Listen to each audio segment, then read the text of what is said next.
Que se passe-t-il lorsque l'arrogance se heurte à un passé caché?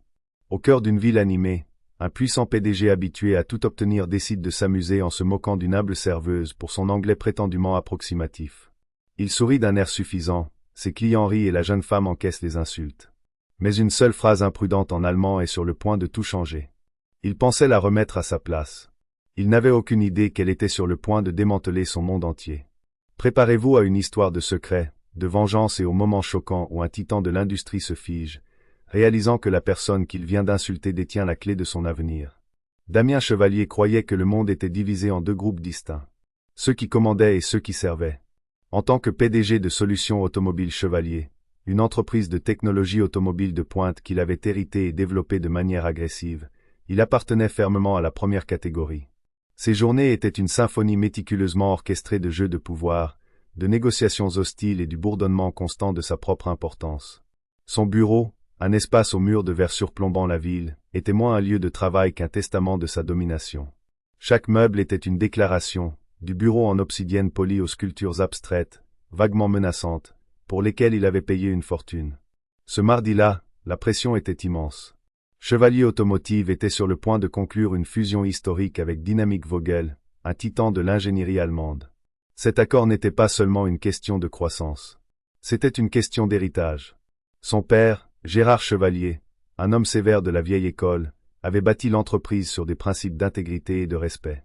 Damien voulait l'éclipser pour prouver que sa propre version de l'ambition impitoyable était le carburant supérieur du succès. L'accord Vogel était son couronnement, le geste qui ferait enfin, sans équivoque, de l'entreprise la sienne. Les négociations, cependant, piétinaient. Le PDG de Dynamic Vogel, un homme notoirement difficile nommé Victor von Strauss, se révélait être un partenaire de négociation insaisissable et condescendant. Chaque communication était une bataille de volonté. Chaque terme, un nouveau front dans une guerre d'usure. Damien sentait son contrôle lui échapper, une sensation qu'il méprisait. Il se joue de nous, grogna Damien, arpentant son bureau après un appel vidéo particulièrement frustrant. Ses deux principaux cadres subalternes, Robert Fournier et Sarah Dubois, se tenaient à côté comme des écuyers nerveux. Robert, un homme dont l'ambition n'avait d'égal que sa servilité, hocha vigoureusement la tête. Il est arrogant, Damien. Il pense qu'il peut nous marcher dessus. Sarah, plus observatrice et réfléchie, restait silencieuse. Elle voyait le désespoir qui se cachait sous la bravade de Damien. Elle savait que cet accord signifiait plus pour lui que de l'argent.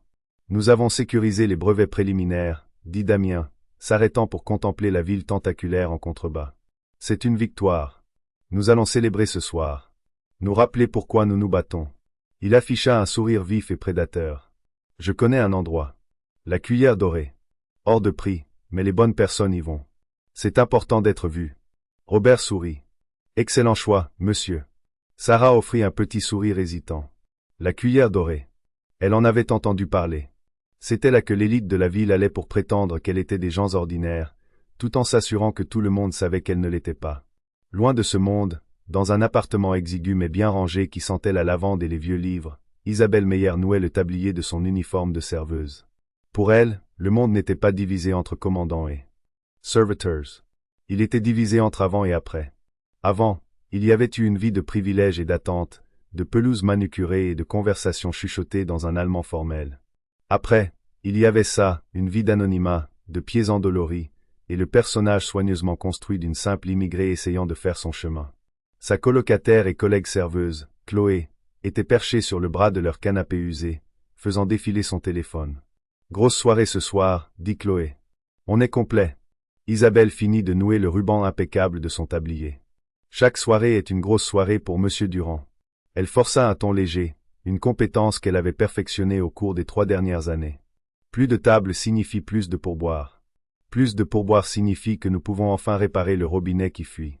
Ou tu pourrais enfin suivre ce cours de linguistique que tu n'arrêtes pas de mettre en favori, rétorqua Chloé en levant les yeux de son écran.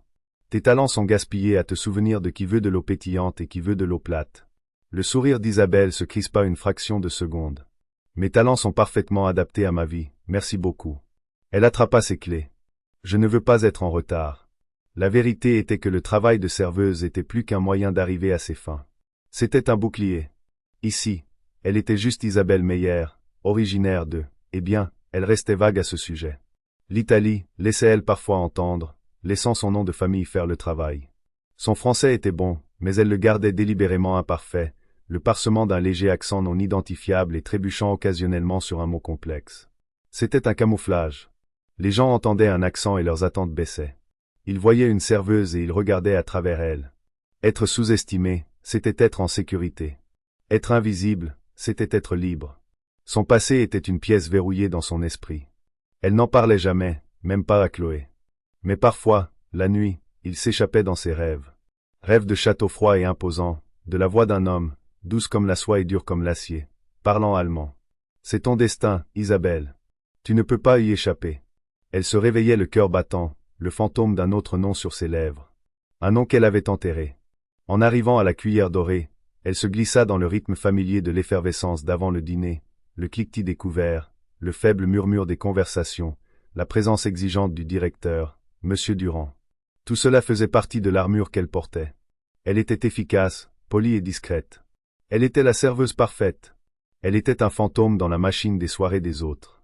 Ce soir-là, elle était affectée à la section C, la rangée de banquettes en peluche réservée aux VIP. Elle ressentit une appréhension familière et de bas niveau. Les riches pouvaient être les plus exigeants et les moins respectueux, mais c'était aussi là que les pourboires étaient les meilleurs. Alors qu'elle polissait des verres à vin, elle les vit entrer. 3 d'entre eux, dégageant une aura de pouvoir d'entreprise aussi tangible qu'une eau de Cologne coûteuse. L'homme en tête était grand, impeccablement vêtu d'un costume sur mesure, avec des traits acérés et un air de commandement impatient. Il inspecta le restaurant, non pas avec appréciation, mais avec évaluation, comme s'il inspectait une propriété qu'il envisageait d'acheter et de démolir. C'était Damien Chevalier, et lui, ainsi que son entourage, se dirigeaient directement vers sa section. Le sourire professionnel d'Isabelle se mit en place alors que le groupe se glissait dans la banquette en forme de croissant. Elle posa 3 menus reliés en cuir sur la table. « Bonsoir. Bienvenue à la cuillère dorée. Puis-je vous proposer quelque chose à boire pour commencer? Peut-être de l'eau pour la table ?» Damien ne la regarda même pas. Il scrutait déjà la salle, ses yeux balayant les autres clients avec dédain. « Est-ce la meilleure table que vous ayez ?» demanda-t-il, non pas à elle, mais à l'air devant lui. « C'est notre section premium, monsieur, » répondit Isabelle, sa voix calme et égale. Le léger accent qu'elle affectait était présent, doux, mais perceptible. Damien daigna enfin la regarder. Ses yeux, d'un bleu froid et perçant, la balayèrent de la tête aux pieds. Ce n'était pas un regard d'intérêt, mais de classification. Serveuse, sans importance. Nous prendrons une bouteille du Château Margaux 2025, dit-il en refermant brusquement le menu. Et apportez de l'eau pétillante. San Pellegrino. Assurez-vous qu'elle soit bien fraîche. Bien sûr, monsieur, dit Isabelle en prenant note sur son carnet. Et pour vous? Demanda-t-elle en se tournant vers Robert et Sarah. Robert, désireux d'imiter le ton autoritaire de son patron, fit un geste dédaigneux de la main. La même chose pour moi, l'eau. Sarah, cependant, offrit à Isabelle un petit sourire d'excuse. Juste de l'eau du robinet, ça ira pour moi, merci. Damien laissa échapper un rire bref et sans humour. Sarah, nous célébrons. Ne soyez pas si modeste. C'est l'entreprise qui paie. Il tourna son regard vers Isabelle. Elle prendra aussi de la San Pellegrino. Très bien, monsieur, dit Isabelle, son expression illisible. Elle se retira au bar pour passer la commande, sentant la piqûre familière d'être rendue invisible, un simple outil pour l'exécution d'un ordre. C'était un sentiment qu'elle accueillait habituellement. Mais ce soir, quelque chose dans la cruauté désinvolte de l'homme l'agaçait plus que d'habitude. Quand elle revint avec le vin, Damien était au milieu d'une tirade sur ses homologues allemands. Des dinosaures absolus, disait-il, la voix empreinte de mépris. Ils parlent de précision et d'ingénierie, mais leurs pratiques commerciales sont archaïques. Ils avancent à un rythme glaciaire. Elle accomplit le rituel du vin avec une grâce exercée, présentant la bouteille, la débouchant et versant une petite quantité pour que Damien puisse goûter. Il fit tournoyer le liquide rouge foncé dans son verre, le tint à la lumière et le renifla avec un air exagéré de connaisseur. Ça ira, déclara-t-il en lui faisant signe de verser. Alors qu'elle remplissait les verres, elle ne put s'empêcher d'entendre leur conversation. Tout tournait autour de l'accord avec Dynamic Vogel. Il parlait de brevets, de positionnement sur le marché et du PDG, Victor von Strauss. Le nom provoqua une secousse en Isabelle, un tremblement si profond qu'elle faillit renverser le vin. Victor. Ça ne pouvait pas être. Le monde était grand. Il y avait beaucoup de Victor. Mais à mesure que Damien continuait, les détails devinrent plus spécifiques. Une entreprise basée à Munich, une dynastie familiale dans l'ingénierie. Le PDG connu pour ses tactiques impitoyables et ses vues traditionnalistes. La pièce se mit à tanguer légèrement. C'était lui. Son passé ne frappait pas seulement à la porte de son esprit. Il était assis dans sa section, commandant à 20 millésimés, complètement inconscient du fantôme à ses côtés. Son cœur se mit à battre la chamade contre ses côtes, un oiseau frénétique piégé dans une cage. Elle devait s'éloigner de cette table. Elle devait échanger sa section avec quelqu'un. Elle finit de verser le vin, ses mains miraculeusement stables. Êtes-vous prêt à commander, ou souhaitez-vous quelques instants de plus? Sa voix était un peu plus faible qu'avant, mais personne ne sembla le remarquer.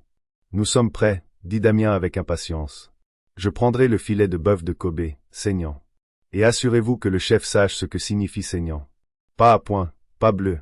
Je suis très particulier. Oui, monsieur. Saignant, répéta TL, son stylo planant sur le papier. Robert commanda la même chose. Sarah, mal à l'aise avec la dépense, commanda le saumon. Isabelle prit une petite inspiration pour ce stabilizer. Elle devait dire quelque chose, pour vérifier si son accent fonctionnait, pour les repousser dans leur boîte de préjugés. Le steak vient avec une sauce bérinaise. Est-ce que ça vous va? Elle trébucha intentionnellement sur le mot, le prononçant mal. C'était l'ouverture que Damien attendait. Un sourire narquois se dessina sur ses lèvres. Il se pencha en avant, lui parlant d'une voix lente et condescendante. On prononce béarnaise, la corrigea-t-il, savourant le moment. C'est français, vous savez. De France. Il regarda Robert, qui gloussa sur commande. Ne vous inquiétez pas, nous nous en tiendrons à des mots simples pour vous. Isabelle sentit une bouffée de colère lui monter au cou. C'était un sentiment brut, inconnu. Pendant 3 ans, elle avait cultivé la patience et l'humilité comme un mécanisme de survie. Mais l'arrogance de cet homme, associée à la proximité choquante de son passé, était une combinaison toxique. Elle baissa les yeux sur son carnet, les jointures de ses doigts blanches. Mes excuses, monsieur. Sauce béarnaise. Je m'en souviendrai. Veillez Y, dit Damien avec désinvolture, se retournant vers ses collègues. Honnêtement, on pourrait penser que pour les prix qu'il pratique ici, il pourrait embaucher du personnel qui maîtrise un minimum la langue. C'est tout simplement embarrassant. Sarah se tortilla mal à l'aise sur son siège, ses yeux se posant sur Isabelle avec sympathie. Robert se contenta de hocher la tête en signe d'approbation, désireux de rester dans les bonnes grâces de son patron.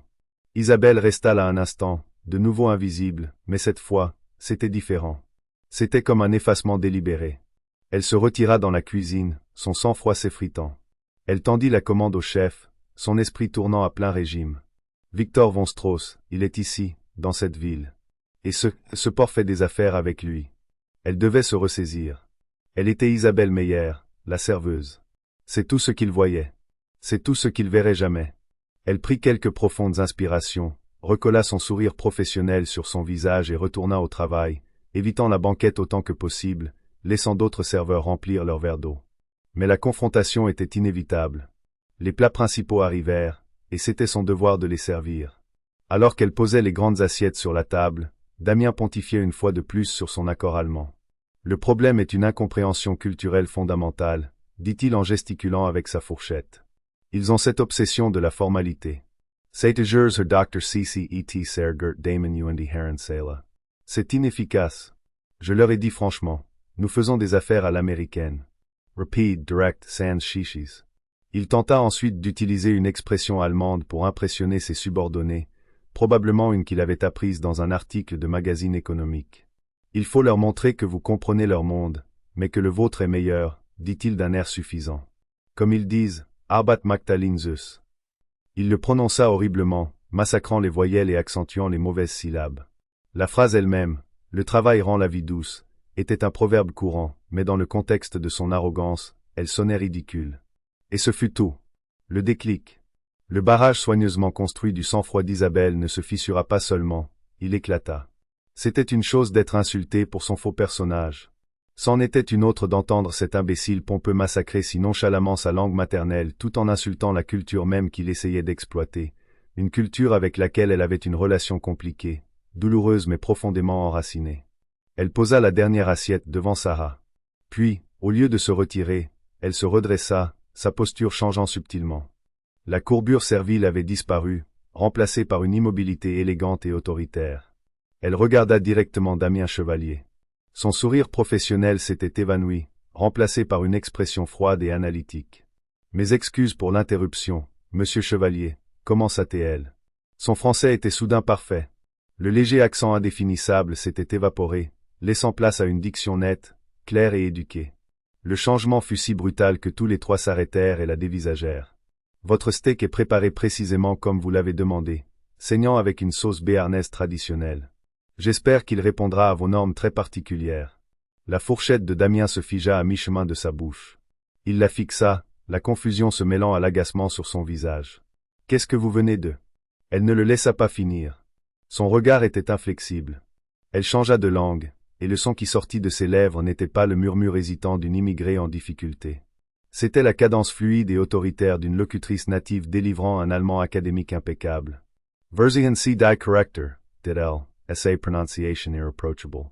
Aber der Ausdruck lautet, Arbeit macht das Leben süß. Die Betonung liegt auf Leben. Elle marqua une pause, laissant la phrase parfaitement articulée suspendue dans l'air. La mâchoire de Robert tomba. Les yeux de Sarah étaient grands ouverts d'étonnement. Damien était complètement immobile, son visage un masque d'incrédulité. Il comprenait l'allemand, bien sûr. Il le devait pour ses affaires. Et il comprenait que ce qu'il entendait n'était pas seulement courant. C'était parfait. L'accent, la grammaire, l'intonation, c'était l'allemand des salles de conseil et des universités, de la vieille fortune et de la culture profonde. Isabelle fit un petit pas de plus, sa voix baissant à un ton confidentiel mais tranchant. Toujours en allemand.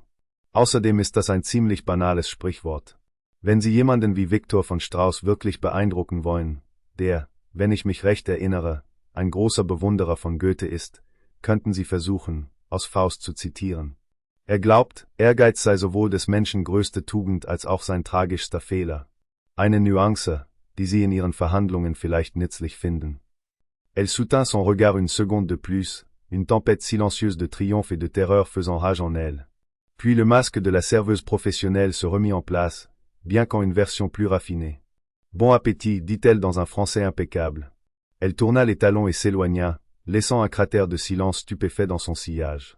Damien Chevalier, l'homme qui commandait le monde depuis sa tour de verre, était assis, figé, son steak hors de prix refroidissant dans son assiette. Il venait d'être publiquement, expertement et dévastatriquement remis à sa place par une serveuse, et il n'avait absolument aucune idée de qui elle était. La marche de la section C au sanctuaire de la cuisine fut la plus longue de la vie d'Isabelle.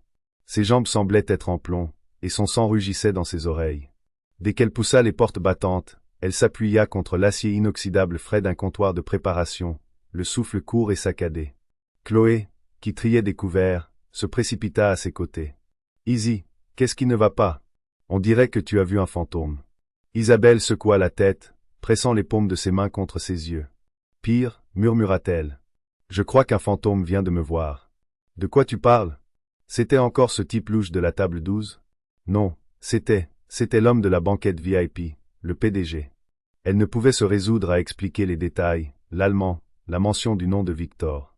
C'était trop, une brèche dans le mur qu'elle avait si soigneusement construit autour de sa vie.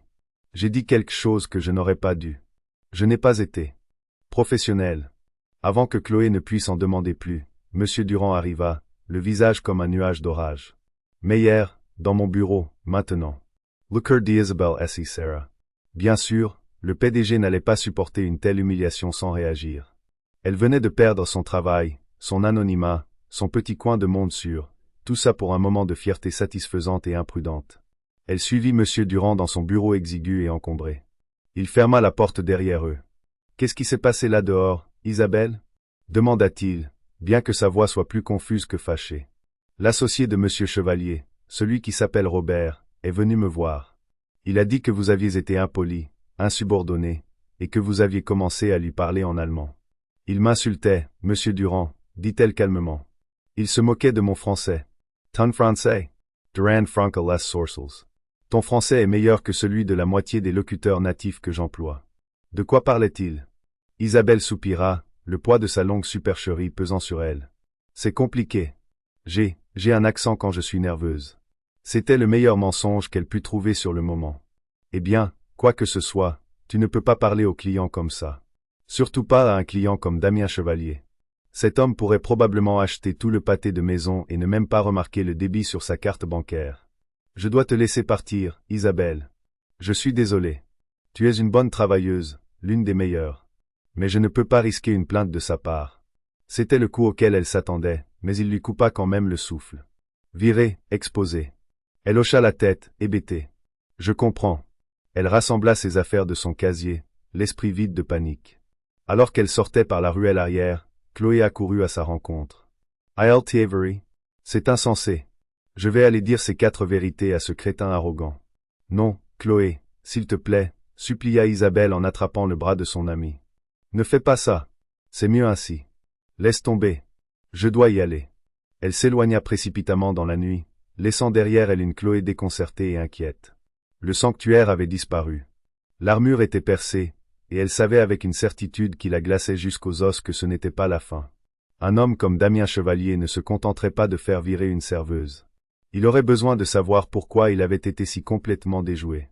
Il creuserait, et quand il creuserait, il trouverait le fantôme qu'elle avait tant essayé d'enterrer. De retour à la cuillère dorée, l'atmosphère à la table VIP était lourde de tension. La nourriture était à peine touchée. Robert Fournier essayait, sans succès, de faire la conversation, tandis que Sarah Dubois fixait son assiette, une lueur d'admiration dans les yeux pour la serveuse qui avait osé se défendre. Damien Chevalier, cependant, était silencieux. Il se repassait la scène dans sa tête encore et encore, le changement dans sa posture, la clarté soudaine et choquante de son français, et puis l'allemand. Ce n'était pas seulement la fluidité qui l'avait stupéfié. C'était le contenu. Quelqu'un comme Victor von Strauss, qui, si je me souviens bien, est un grand admirateur de Goethe, une nuance que vous pourriez trouver utile dans vos négociations. Comment une serveuse de la cuillère dorée pouvait-elle connaître les préférences littéraires de Victor von Strauss? Comment pouvait-elle cerner avec une telle précision le conflit philosophique central ou l'ambition contre ses conséquences tragiques, qui définissaient son difficile partenaire de négociation? C'était impossible. C'était absurde. Et c'était profondément troublant. Son humiliation s'était rapidement transformée en une curiosité dangereuse et obsessionnelle. Ce n'était pas une rencontre fortuite. Il y avait une histoire ici, une énigme, et Damien devait la résoudre. Il sortit son téléphone et envoya un message laconique à un numéro qu'il gardait pour des circonstances spéciales. Le destinataire était un homme nommé Arthur Valois, un détective privé discret et d'une efficacité redoutable qui gérait les affaires sensibles, professionnelles et personnelles, pour Solutions Automobiles Chevalier. Le message disait « Restaurant La Cuillère Dorée. Serveuse section c'est ce soir. Nam Isabelle Meyer. Trouvez tout. Je veux un rapport complet sur ses antécédents. Nam Origin Education Relations. Tout. Je veux savoir qui elle est vraiment. Priorité absolue. Discrétion totale. » Il rangea son téléphone. La décision était prise. Il regarda enfin son équipe. Le repas est terminé, dit-il, la voix plate et froide. Il jeta sa carte de crédit noire sur la table. Robert, occupez-vous de ça. Sarah, allez chercher la voiture. Il se leva et sortit du restaurant sans un regard en arrière, laissant ses cadres stupéfaits et un steak très cher et non consommé derrière lui. Il n'était plus seulement un PDG qui avait été insulté. Il était un prédateur qui avait flairé une piste. Les 48 heures suivantes furent angoissantes pour tous les deux. Isabelle resta enfermée dans son appartement, sursautant à chaque bruit, filtrant ses appels, convaincue qu'à tout moment une voiture noire s'arrêterait et qu'un homme en costume sur mesure en sortirait pour la ramener à la vie qu'elle avait fui. Elle expliqua une version édulcorée à Chloé, qu'elle avait une histoire familiale compliquée en Allemagne et que les commentaires du PDG avaient touché un point sensible, mais elle ne put se résoudre à avouer toute la vérité. Elle ne pouvait pas admettre qu'elle avait été autrefois Isabelle von Strauss, fille d'une des familles industrielles les plus puissantes d'Allemagne et l'ancienne fiancée de l'homme même que Damien Chevalier essayait de conquérir. Pendant ce temps, Damien était consumé. Il enregistrait à peine les opérations quotidiennes de son entreprise. Son esprit était fixé sur le rapport qui l'attendait. Arthur Valois était le meilleur dans son domaine. Les informations préliminaires arrivèrent rapidement. Le premier courriel de Valois était simple. Sujet, première conclusion. I Meyer Damien. Le nom légal du sujet est Isabelle Meyer. Adresse actuelle confirmée. Employé à la Cuillère Dorée depuis 3 ans et 2 mois. Casier judiciaire vierge.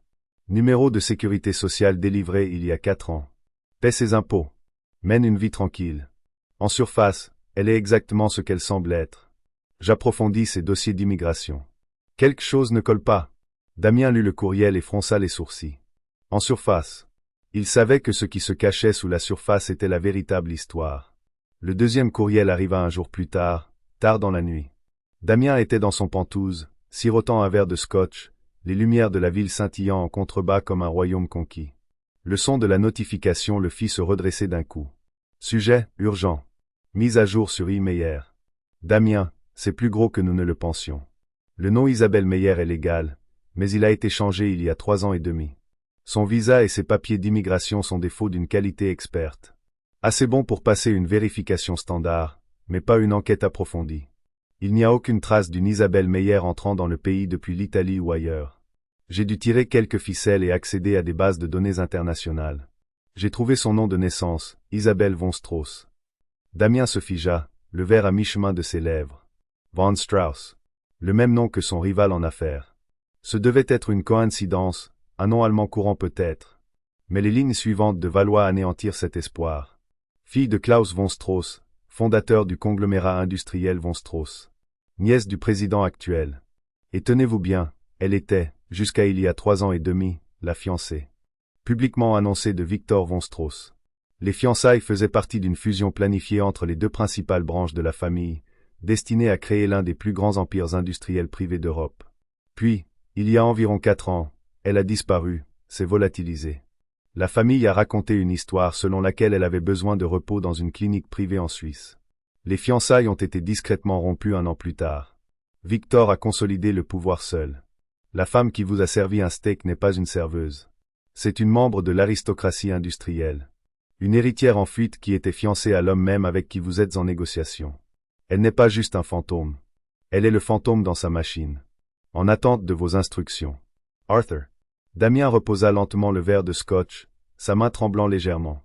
Il relut le courriel, puis une 3e fois. Les pièces s'emboîtaient avec une vitesse vertigineuse.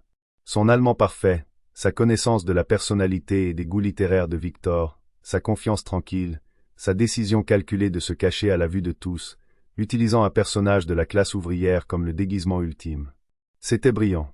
C'était audacieux. Il se leva et se mit à arpenter la pièce, l'esprit tourbillonnant sous le poids des implications. Sa première réaction fut la rage. Il avait été joué, ridiculisé par une femme qu'il avait jugée insignifiante. Mais cela fut rapidement remplacé par une émotion différente, plus froide, l'admiration, puis le calcul. Il cherchait une faille dans l'armure de Victor von Strauss depuis des mois. Il avait déployé des équipes d'analystes, d'avocats et d'espions d'entreprise, et n'avait rien trouvé. Et pendant tout ce temps, la clé, l'ultime levier, la seule personne qui connaissait les secrets de Victor, ses pressions, ses vanités, lui versait son vin et encaissait ses insultes pour une 15aine d'euros de l'heure. L'humiliation qu'il avait ressentie au restaurant n'était rien comparée à la puissance de la connaissance qu'il possédait maintenant. Il tenait une bombe, et il avait 2 choix. Il pouvait l'utiliser pour la détruire, pour l'exposer à Victor et à sa famille par un acte de vengeance mesquine. Ou il pouvait faire quelque chose de complètement différent. Pour la première fois depuis longtemps, Damien Chevalier ne savait pas quoi faire. Toute sa vision du monde, construite sur une simple hiérarchie du pouvoir, avait été brisée. Lui, le commandant, avait été servi par une reine en exil. Et cette reine détenait la clé de son royaume. Damien n'y dormait pas. Les informations du rapport d'Arthur Valois brûlaient dans son esprit, réorganisant tout ce qu'il pensait savoir sur sa situation actuelle. Il passa la nuit à éplucher de vieux articles sur la famille von Strauss, des pages mondaines annonçant les fiançailles et des rapports économiques cryptiques sur leur dissolution soudaine. Il vit des photos d'une Isabelle plus jeune, posée, élégante, mais avec un regard hanté, debout à côté d'un Victor von Strauss souriant et à l'allure prédatrice. Elle ressemblait à une belle poupée dans une cage dorée. Sa perspective commença à changer. La serveuse qui l'avait moquée n'était pas seulement une femme intelligente avec un secret. C'était une survivante. Elle avait échappé à une vie de privilèges étouffants et à un homme qui, de toute évidence, était un monstre manipulateur. Elle avait choisi l'anonymat et la pauvreté plutôt qu'un mariage stratégique sans amour. Il y avait une force là-dedans, une sorte d'intégrité qui manquait à sa propre vie d'ambition calculée. Son père, Gérard, aurait respecté cela. La pensée était importune mais persistante. L'impulsion initiale de vengeance à l'exposer, réaffirmer sa domination, semblait maintenant mesquine et vulgaire. Qu'est-ce que cela lui apporterait? Un moment de satisfaction, peut-être, mais cela signifierait aussi montrer son jeu à Victor, révéler qu'il avait été déstabilisé par une serveuse, et plus important encore, ce serait un gaspillage. Isabelle von Strauss n'était pas une arme à utiliser pour une seule explosion de dépit. Elle était un atout stratégique d'une valeur inimaginable. Mais comment l'approcher? Il ne pouvait pas envoyer un avocat.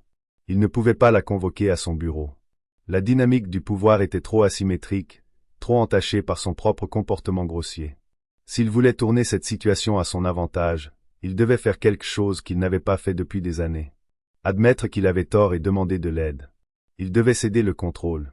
Il demanda à Arthur Valois de suivre ses mouvements, mais de garder ses distances. Le rapport arriva l'après-midi suivant. Elle n'avait pas quitté son appartement depuis son licenciement. Elle se cachait. Il savait qu'il devait aller la voir, mais pas chez elle. Ce serait une invasion, une menace. Il avait besoin d'un terrain neutre. Le rapport de Valois mentionnait qu'elle se rendait parfois dans un petit parc tranquille à quelques rues de son appartement. C'était sa meilleure chance. 2 jours après avoir été licenciée, Isabelle commençait à craquer. Les 4 murs de son appartement se refermaient sur elle. Les regards inquiets de Chloé et ses offres de thé étaient gentils, mais ils ne faisaient qu'amplifier son propre sentiment d'isolement. Elle avait besoin d'air. Enfilant un simple imperméable pour se protéger de la bruine persistante, elle se glissa hors de l'immeuble et se dirigea vers le petit parc sans prétention à proximité. C'était son lieu de réflexion, un coin de verdure où elle pouvait se sentir anonyme parmi les promeneurs de chiens et les employés de bureau en pause déjeuner. Elle trouva un banc vide sous un grand chêne, ses feuilles dégoulinant de pluie, et s'assit, rabattant sa capuche sur sa tête. Elle regarda la pluie picoter la surface d'un petit étang, l'esprit en proie à la peur et au regret. Avait-elle commis une erreur catastrophique? Devait-elle faire ses valises et fuir à nouveau? Trouver une nouvelle ville, un nouveau nom. La pensée était épuisante. Elle était fatiguée de fuir. Mademoiselle Meyer, ou préférez-vous Mademoiselle von Strauss? La voix était calme, posée, et venait de juste derrière elle. Le corps entier d'Isabelle se raidit. C'était lui, Damien Chevalier. Elle ne se retourna pas. Elle ne pouvait pas.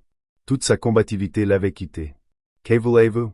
Demanda-t-elle, sa voix à peine un murmure, toute trace d'allemand ou de français parfait ayant disparu, remplacée par le ton las d'un animal acculé. Il contourna le banc et se tint devant elle, tenant un parapluie noir qui semblait absorber la lumière maussade du jour. Il ne portait pas son costume de pouvoir.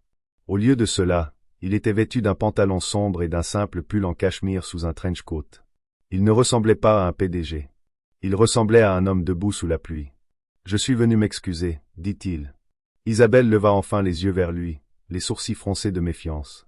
Ce devait être un piège, un prélude à une menace. Mon comportement au restaurant était inexcusable, continua-t-il, son regard direct et, à sa grande surprise, dénué de son arrogance habituelle. C'était grossier, condescendant, et je suis sincèrement désolé. Il n'y a aucune excuse pour la façon dont je vous ai traité. Elle le dévisagea, cherchant le mensonge, le calcul. Elle n'en trouva aucun. Juste un homme présentant des excuses. C'était si inattendu que cela la laissa sans voix. « Comment m'avez-vous trouvé » demanda-t-elle finalement. « Je vous ai fait suivre, » admit-il sans hésitation. « Je devais savoir qui vous étiez. Mon enquêteur est très bon dans son travail. » Il désigna l'espace vide sur le banc. « Puis-je » Elle fit un léger signe de tête hésitant. Il s'assit, laissant une distance. Respectable entre eux, le parapluie les couvrant tous les deux. Pendant quelques instants, ils restèrent assis en silence, écoutant la pluie. « J'imagine que vous vous demandez ce que je vais faire de cette information, » dit Damien en regardant l'étang. « Vous exposer à votre famille. Dire à Victor que vous êtes ici. L'utiliser comme levier. » Look her dit Isabelle assis Sarah. « Allez-vous le faire? » « Non, dit-il simplement. C'était ma première pensée, je l'admets. Ça aurait été la chose facile, prévisible à faire. Mais ce serait aussi stupide et cruel. Il se tourna pour la regarder.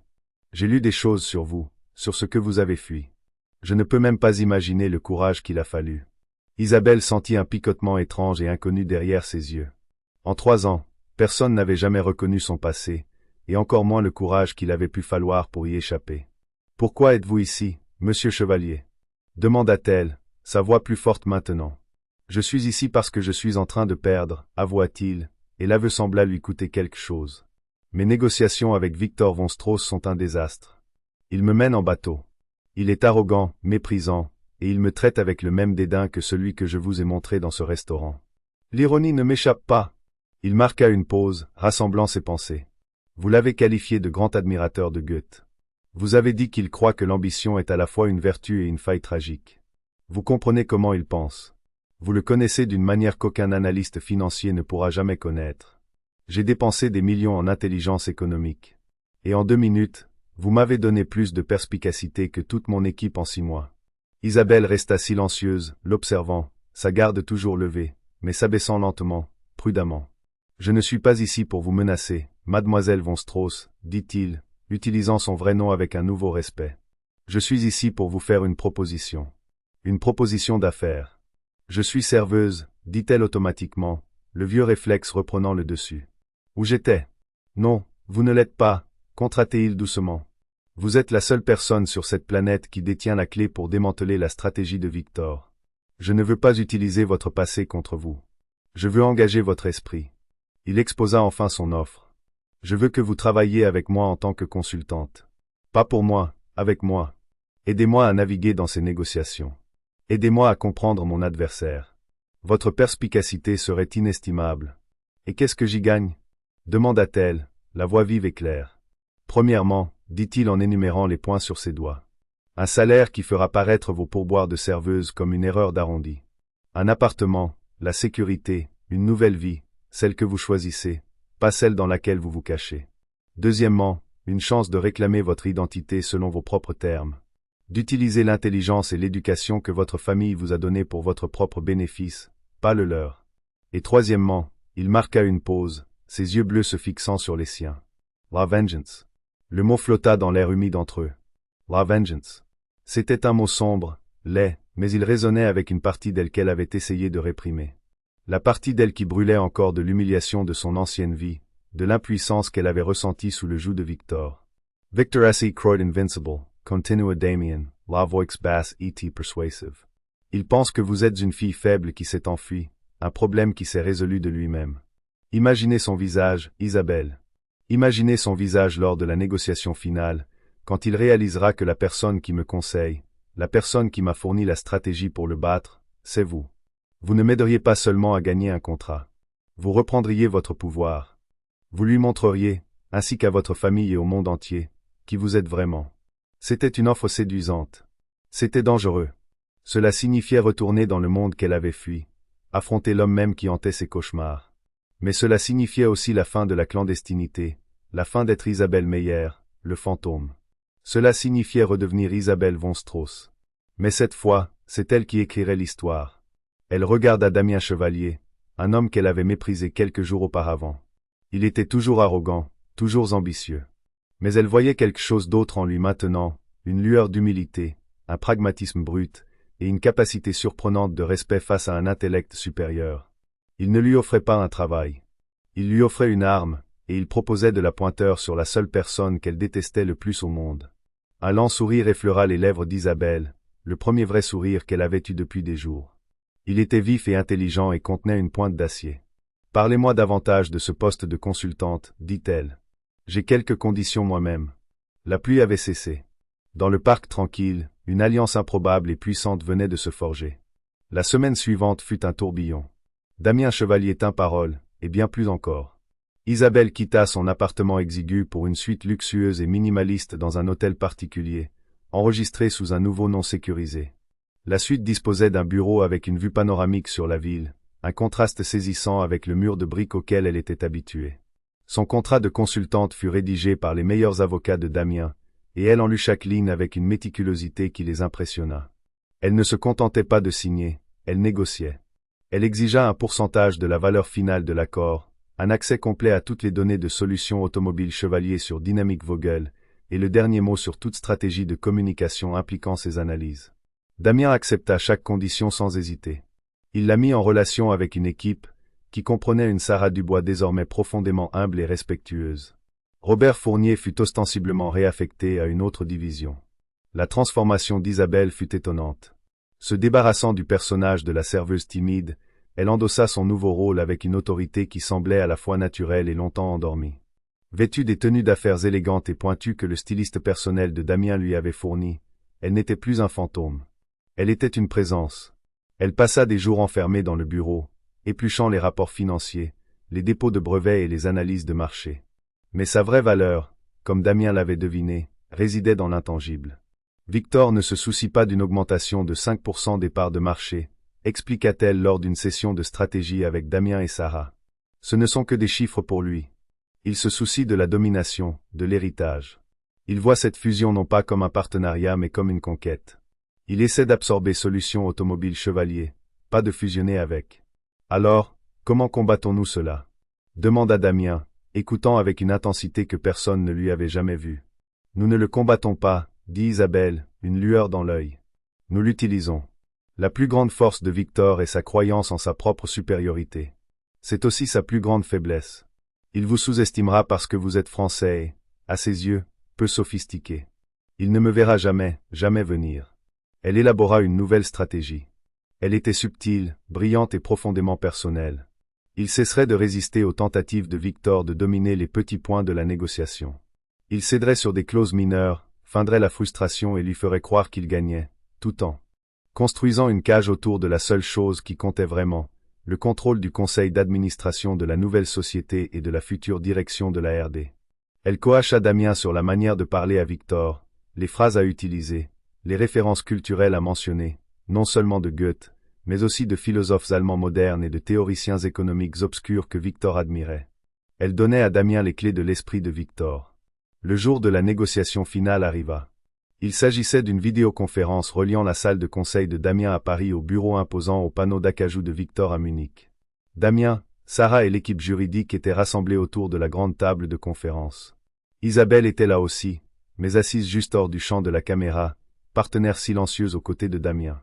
Elle disposait d'une liaison audio directe et d'un bloc-notes pour passer des instructions. L'écran s'anima, révélant Victor von Strauss. Il était exactement comme dans le souvenir d'Isabelle, beau d'une manière sévère et aristocratique, avec des yeux froids et un sourire qui ne les atteignait jamais. Il était flanqué de sa propre équipe d'avocats allemands à l'air sévère. « Monsieur Chevalier », commença Victor, son français parfait mais dégoulinant de condescendance. « J'espère que vous êtes prêt à conclure cette affaire. Mon temps est précieux. » La négociation commença. Pendant 2 heures, Damien joua son rôle à la perfection. Il suivit le scénario d'Isabelle, repoussant les points qu'elle avait désignés comme appâts, puis les concédant à contre-cœur, donnant l'impression que Victor le déjouait. Isabelle observait l'expression de Victor sur le moniteur. Elle vit la suffisance familière, le resserrement autour de ses yeux qui signalait qu'il croyait la victoire à portée de main. Il tombait droit dans son piège. Finalement, ils arrivèrent au cœur du problème, la composition du nouveau conseil d'administration. La proposition de Victor était, comme prévu, une prise de contrôle complète. Un conseil de 10 personnes avec 7 sièges pour Dynamic Vogel. C'est inacceptable, dit Damien, feignant l'indignation. C'est la seule conclusion logique, répondit Victor sans heurts. Compte tenu de notre position supérieure sur le marché et de nos brevets technologiques, ce n'est pas négociable. C'était le moment. Isabelle glissa une note devant Damien. Elle disait, l'heure du gambit de la dame. Damien prit une profonde inspiration. Victor, mon équipe et moi avons eu du mal à trouver un compromis avec vous. Votre position semble inflexible. C'est presque comme si votre stratégie n'était pas basée sur un bénéfice mutuel, mais sur un besoin personnel de contrôle absolu. C'est une faille tragique classique, ne diriez-vous pas, l'ambition obscurcissant le jugement. Le Surar de Victor Vassila. L'expression faille tragique était un écho direct de la philosophie qu'Isabelle avait expliquée à Damien. C'était une petite chose, mais c'était la première pierre qu'elle avait posée. Je ne vois pas ce que vous voulez dire, dit Victor, la voix un peu plus froide. Peut-être que ma consultante principale sur ce projet peut clarifier, dit Damien. Elle a une perspective unique sur la culture interne de Dynamic Vogel. Et puis Damien se décala légèrement sur sa chaise. Isabelle se pencha en avant, entrant dans le champ de la caméra. Elle regarda directement dans l'objectif, l'expression calme, les yeux comme des éclats de glace. Sur l'écran à Munich, le visage de Victor von Strauss subit une transformation spectaculaire. Son sourire condescendant disparut, remplacé par un choc pur et sans mélange. Sa mâchoire tomba et la couleur quitta son visage. Il avait l'air d'avoir vu un fantôme. Ses avocats le fixaient, confus par la paralysie soudaine de leur patron. « Victor, dit Isabelle, sa voix froide et stable. » Elle parla en allemand, son ton formel et précis. « Es ist lange her. » C'est-à-dire, ça fait longtemps. Victor était sans voix. Il ne pouvait que la fixer, son esprit luttant clairement pour traiter la réalité impossible qui se présentait à lui. La fiancée en fuite, la honte de la famille, la fille qu'il avait rejetée comme faible et brisée, était assise dans la salle de conseil de l'ennemi, paraissant plus puissante et composée qu'il ne l'avait jamais vue. Isabelle ne lui laissa pas un instant pour se reprendre. Elle commença son assaut. Parlant toujours dans un allemand impeccable, elle démantela systématiquement toute sa position. « J'ai examiné votre proposition », commença-t-elle, sa voix tranchant dans le silence stupéfait. « Votre insistance sur une répartition 7-3 du conseil est basée sur la valorisation des brevets supérieurs de Vogel. Cependant, j'ai croisé vos dépôts de brevets avec les développements en attente de Chevalier. 3 de vos 5 brevets clés seront obsolètes d'ici 18 mois grâce à la nouvelle technologie de batterie à état solide de Chevalier, un projet sur lequel vous n'avez clairement aucune information. Votre valorisation est une fantaisie. Elle désigna un dossier. De plus, votre affirmation d'une position de marché supérieure ignore les marchés latino-américains où Chevalier détient une part de 40% et Vogel une présence nulle. Votre structure proposée n'est pas une fusion. C'est une tentative désespérée d'acquérir une technologie future parce que vous savez que votre propre RD stagne sous votre direction conservatrice. Elle le regarda directement, son regard foudroyant. Tu as toujours dit que le sentiment n'a pas sa place dans les affaires, Victor. Alors enlevons-le. Sur la base de données prospectives réelles, une composition équitable du conseil serait de 6 sièges pour Chevalier, 4 pour Vogel. C'est notre offre finale. Si vous refusez, nous nous retirerons de cet accord. Nous déposerons nos brevets à l'échelle mondiale la semaine prochaine, et le marché apprendra exactement pourquoi Dynamic Vogel est si désespéré d'acquérir une entreprise française plus petite et plus innovante. Votre héritage sera celui d'un échec. Chaque mot était un tir parfaitement ajusté. Elle avait utilisé sa connaissance intime non pas de son cœur, mais de son orgueil, de ses peurs et des faiblesses cachées de son entreprise. Elle l'avait exposé non pas comme un amant éconduit, mais comme un PDG imparfait, juste devant sa propre équipe. Victor resta assis là, complètement anéanti. Le titan de l'industrie allemande avait été mis échec et mat par le fantôme qu'il pensait avoir banni pour toujours. Il regarda les visages de ses propres avocats qui le fixaient maintenant avec une nouvelle compréhension naissante. Il avait perdu. Il réussit enfin à parler, sa voix un murmure étranglé. Wir akzeptieren. Nous acceptons. Dans la salle de conseil, une vague de soulagement triomphant déferla sur l'équipe de Damien. Sarah regarda Isabelle avec une admiration pure. Damien se renversa dans son fauteuil, un lent sourire se propageant sur son visage, un sourire non pas d'arrogance, mais de respect sincère et profond. Isabelle se renversa également, la tension quittant enfin ses épaules. C'était fini. Elle n'avait pas seulement gagné une négociation. Elle avait récupéré son nom, son passé et son avenir, tout en un seul coup dévastateur et brillant. La serveuse avait disparu. La reine avait pris son trône. Ainsi, une histoire qui avait commencé par un moment d'arrogance cruelle dans un restaurant s'est terminée dans une salle de conseil mondial avec un renversement complet du pouvoir. Isabelle von Strauss n'a pas seulement eu sa vengeance. Elle a réécrit son destin. Elle a prouvé que la vraie force ne réside pas dans le titre que vous détenez ou l'argent que vous possédez, mais dans la résilience de l'esprit humain et la puissance d'un esprit brillant. Damien Chevalier a appris ce jour-là une leçon qu'aucune école de commerce ne pourrait jamais enseigner. Ne jamais sous-estimer la personne qui vous sert le café. Elle pourrait bien être capable de posséder l'entreprise.